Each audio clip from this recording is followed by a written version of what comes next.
the Retirement Readiness Podcast with Tim Regan and Kaitlyn Hedger, presented by PrairieView Wealth and Tax Advisors. Live your 2-comma life. Hi, and welcome to this episode of the Kickstart Program podcast. So Kickstart Program sounds exciting. Kaitlyn Hedger, my co-host, is with me today, and we're going to talk all about the first step or one of the steps along the path to Kickstart and why is it important, right? So if you've not seen the show before, Kickstart is a program that started here at PrairieView Wealth and Tax Partners, where we're all about helping you get your financial life kickstarted, especially for young professionals who maybe don't know where to turn, maybe don't know what to do with their work benefits or any of those things, right, Kaitlyn? I get butterflies. I'm so excited about it. Yeah. That first step is goal setting and planning. Okay. And it is the most important step. And so when you say the first step, let's start with kind of a broad view. How many steps along the way are there? 500. Okay, good. It's 7 to 8 steps. And what it's meant to do is walk you through a whole financial planning experience. So we're starting with goal setting and planning. We're going to talk about your employer benefits and do we need anything else? We're going to talk through investment planning, estate planning, insurances, tax planning, right? Taxes, all that kind of stuff. And so if I'm sitting here and I'm like, all right, I'm 25. Good for you. Yeah, I know. It's been a hard 25 if this is what it looks like. And so if I'm sitting here and I'm 25 and I'm like, all right, this Kickstart program seems somewhat interesting. Why do I want to start with goal setting? Like maybe are my goals obvious? I just want to pay down my student loans and get started. I want to get out of mom and dad's basement or something. Like, is that it? Or like, is there more to the goal setting? Why do I want to goal set? Absolutely. I mean, if we don't set a plan for where we're going, it's the same as a road trip. If we hop in a car and flip a dime and that's how we're basing it off of, we're going to end up somewhere that has nothing to do with where we wanted to go. It's just where we ended up. Yeah. Versus if we have planned the road trip, we have which towns we're going to stop in, which attractions we're going to go see. We can actually get where we want to go and then plan again for the next time. It's not as stressful. And it's just fun, you know?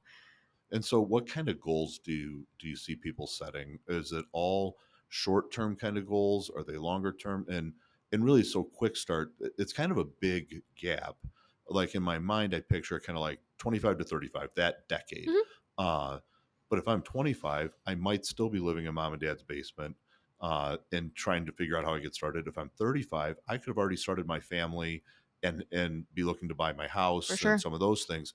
So how does that gap, like, is goal setting good for everybody in there, or how does that work? It sure is. Well, and it starts with longer term goals, and then we can work backwards. Long term, if you want to, and it'll look different for everyone. You might want to buy a house. You might want to move out of mom and dad's house, which I don't know why, it's pretty cushy there, but move out of mom and dad's house, or you have this dream car that you want to purchase, or you want to start having kids. There's a lot of different things that can happen. I mean, that's why it's the Kickstart program for that age. It's a lot of different changing parts at that time. Think about when you were 25 to 35. I mean, it's a big deal. Yeah. And so I guess Kickstart doesn't have to be, I have zero experience. Exactly. But it's really, how do I bring a little bit of professionalism and legitimize maybe my plans a little bit? Well, and it's meant for, I've never spoken to anyone about this. And so it's your first time jumping into finances on a deeper level. You might have a system that you've been going off of, and that's great. Let us be kind of a second set of eyes and help refine what you've been doing so far. So no, to answer your question, it's not just for, I'm brand new, done nothing, starting from square zero. Yeah. And so when I think about goal setting, sometimes that can be, there are those people that really like goal setting. They're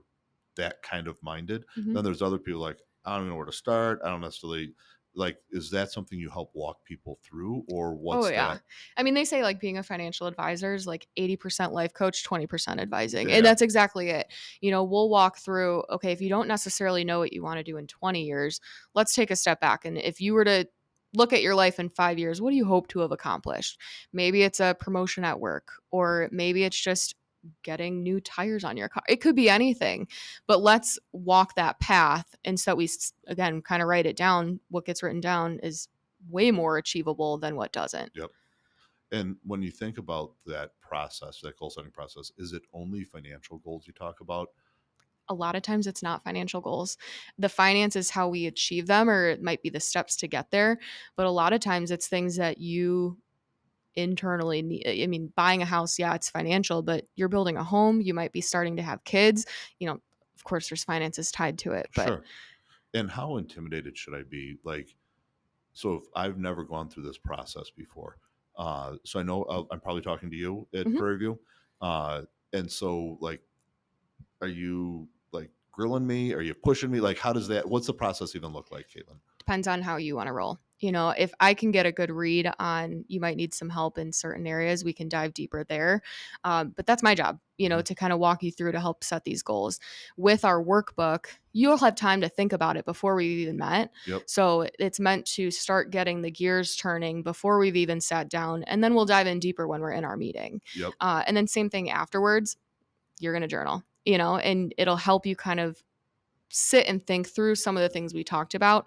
We're not going to solve all your problems in 30 minutes, but over the course of a year, we're going to get to the bottom of it. Yep. And is this something like, is goal setting usually done singularly? Like if I'm married, is it just me meeting with you, or is it like me and my spouse? Like how do you usually approach that? I'd love to meet your spouse. It's probably your goals as a family probably have something to do with each Mhm. other.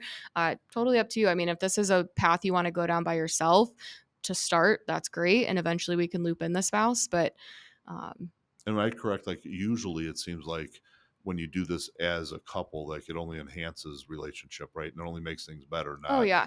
Well, and a lot of times we'll uncover areas that as a couple you might need to dive a little deeper into. I mean, thinking of Dan and my partner and yeah. I, how we operate, if I were to have said a year in, I would have said, let's merge the bank accounts, and he was more pump the brakes. So Yeah. those are the type of things that maybe you dive in a little bit deeper. Well, and it's even when you start talking like retirement or kids, like one spouse may just those aren't things that you normally talk about Hmm. at dinner. Right. And so one spouse may just be assuming, well, of course we're going to retire at 55. That's what my parents did. And the other spouse is like, I don't ever want to retire. I love my Hmm. work. And just having those conversations openly, or, yeah, I picture we're going to write the check for all of the kids' college. Right. And the other spouse is like, they're going to work and they're going to pay their own way. And all of a sudden it's Exactly. just, how do we come to resolution on some of those things and at least bring them to light, Mhm. right? Yep, exactly. And even if we don't set a goal around certain things at that like point in time, we can tag it so we can talk about it later. Yep. It's just a good process to talk through. Yeah, that's so true. And then do you have a way that you help us to keep track of those things? Like if I'm going through it with you and we've set this goal, like, are you helping us to keep track of those and how does that look? Oh, yeah. I'm all over it. We use a tool called Black Diamond. We love it. There's a couple things that you can do with it. We'll upload your outside accounts that you can look at everything in one spot. We will keep all of your checklists of like things that I needed to follow up with Kaitlyn on.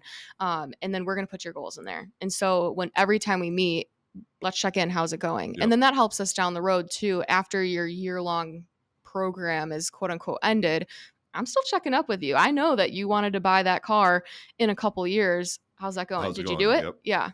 Yeah. And so, I mean, it sounds like the beginning, how you end is usually how you start, or how you Mhm. start is how you end. And so by getting the foundation around some goal setting, pick maybe 1 to 5 goals that you're focused on Right. and get down to work with them. Yep. And I think the most helpful piece will be, here's what we're targeting now. Once that's done, what's step 2? What's step Yep. 3? Who's in charge of those steps? Who do I need help from? What information do I need to get? And just really putting your game plan together so that it's not up in the air. Mhm. I'm helping you do that. And once I set goals, or is it like set it and forget it? I never do that again. How frequently should I be re-looking at those? I'm just thinking, like, as I go through life, it's the same thing that we talked 25 to 35. My goals at 25 look way different than my goals at Mhm. 35. Like, how frequently do I re-up those goals?